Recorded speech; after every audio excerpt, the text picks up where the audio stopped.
Bonjour à tous, je suis Johan, expert produit Google Business chez Meditrust.io. Aujourd'hui, si vous êtes en train de voir cette vidéo, c'est que vous avez forcément besoin de supprimer un avis négatif. Et vous avez raison de ne pas laisser prospérer des avis négatifs sur votre fiche.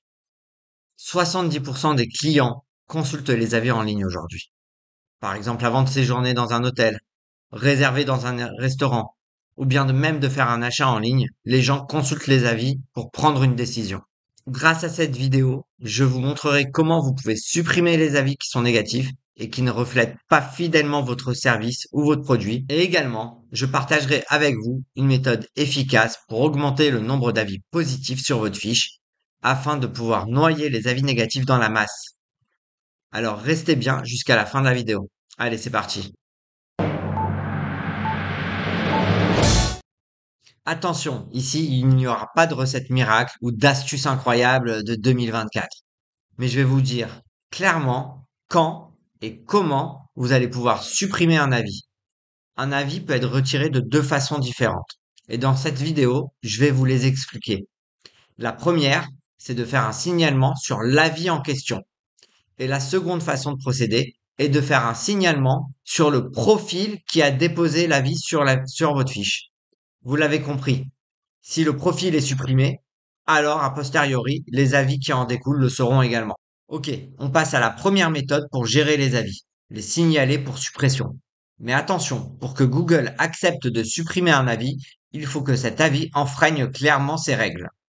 Par exemple, disons que Benoît ou Mohamed laisse un avis une étoile sur votre fiche de restaurant. Il dit avoir été malade après avoir mangé. Si l'avis est juste un retour d'expérience, sans insulte et sans aucun mensonge, sans prénom qui a été mis dans l'avis, ça va être tendu de le faire retirer.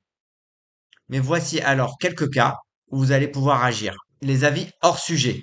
Imaginez un avis sur votre page de restaurant qui parle de voiture. Ça n'a rien à voir avec votre service. C'est ce qu'on appelle alors un avis hors sujet. Spam. Vous voyez un avis qui se répète ou qui ressemble étrangement à une pub. C'est probablement du spam. Google n'aime pas ça non plus. Si par exemple vous avez la même personne avec plusieurs comptes Google qui a fait des copier-coller de son même avis. Conflit d'intérêts. Un concurrent qui laisse un mauvais avis pour saboter votre réputation. C'est un conflit d'intérêts flagrant et c'est signalable. Contenu grossier. Des insultes, des termes vulgaires dans un avis, ce n'est pas acceptable et c'est également un motif de suppression. Intimidation ou harcèlement. Si un avis contient des menaces ou cherche à faire peur à vos employés ou clients, c'est de l'intimidation. Pas cool et totalement signalable pour le coup. Discrimination ou incitation à la haine. Tout avis qui attaque des personnes sur la base de leur race, de leur religion, de leur sexe, tombe sous cette catégorie. Google prend cela très au sérieux. Si par exemple dans l'avis il y a écrit le patron est juif, c'est un gros radin, il augmente les prix, c'est signalable. Le patron est un arabe, il vole ses clients, etc. C'est signalable et faut pas laisser passer. Voilà, et là c'est discrimination ou incitation à la haine. Et vous avez enfin la dernière rubrique qui concerne les informations personnelles. Un avis qui divulgue des informations privées. Donc là, c'est si vous voyez que dans l'avis, il y a écrit le patron, Laurent, est une pourriture, nanani, etc. Donc vous avez un prénom, vous avez le nom d'une personne dans l'avis, et ben là, vous pouvez signaler l'avis pour information personnelle, et normalement, il va être très vite supprimé. Maintenant, vous le savez, chaque fois que vous allez rencontrer un de ces cas qu'on a vu précédemment, vous pouvez et vous avez le devoir de signaler l'avis pour améliorer votre réputation en ligne. C'est votre droit et c'est aussi une façon de protéger votre réputation en ligne. Faites-le judicieusement et gardez toujours en tête de fournir un service impeccable pour éviter les mauvais avis légitimes. Pour récapituler, vous pouvez signaler les avis pour les motifs suivants. Hors sujet, spam, conflit d'intérêts, contenu grossier, intimidation ou harcèlement, discrimination ou incitation à la haine et enfin les informations personnelles. Voyons comment signaler un avis depuis votre fiche Google directement. Donc, vous accédez à votre fiche Google My Business depuis le moteur de recherche. Vous cliquez sur Voir les avis. Et là, vous avez le petit point d'exclamation. Vous avez juste à cliquer dessus. Et là, vous pouvez signaler avec l'un des motifs que l'on a vu précédemment. Vous pouvez également signaler un avis à travers Google Maps. Alors là, pour faire avec Google Maps, vous vous rendez sur Google Maps, vous avez la liste des avis, vous avez les trois petits points, et là, vous avez la même chose, signaler un avis. Et là, vous pouvez choisir l'un des motifs. Pour signaler un profil directement, il va vous falloir ouvrir votre application Google Maps depuis votre téléphone.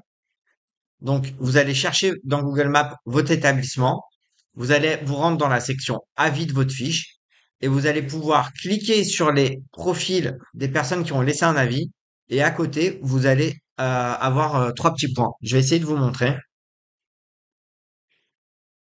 Donc là, on est sur une fiche Google. On clique sur l'onglet avis, ok? Et vous cliquez sur un des pseudos des utilisateurs Google. Lorsque vous avez cliqué sur un des pseudos, vous pouvez voir qu'à côté, en haut, vous avez l'icône, vous avez le prénom, et là, à côté du bouton partager, vous avez trois petits points. Quand vous cliquez dessus, vous avez le bouton signaler. Vous cliquez sur signaler, et là, vous allez avoir différents motifs de signalement du profil. Donc, vous avez contenu choquant, haineux, problème d'ordre juridique, non-respect de la vie privée, mauvaise qualité ou autre non-respect des règles. Donc là, vous pouvez choisir et vous pouvez directement signaler le profil de la personne qui a laissé un avis sur votre fiche. Et voilà, on touche à la fin de notre vidéo. Petit rappel super utile. Si vous avez réussi à discuter avec un client mécontent, il est possible qu'il puisse rectifier le tir, c'est-à-dire qu'il va transformer son avis négatif en un avis positif.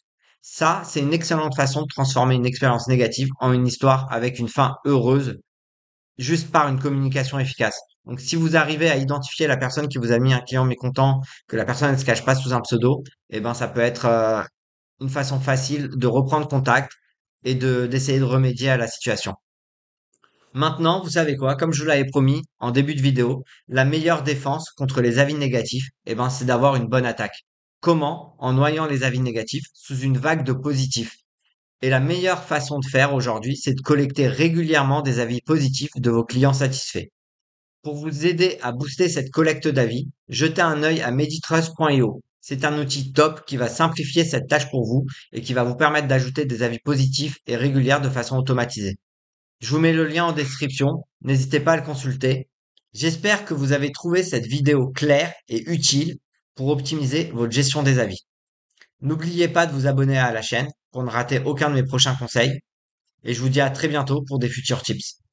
Bye bye.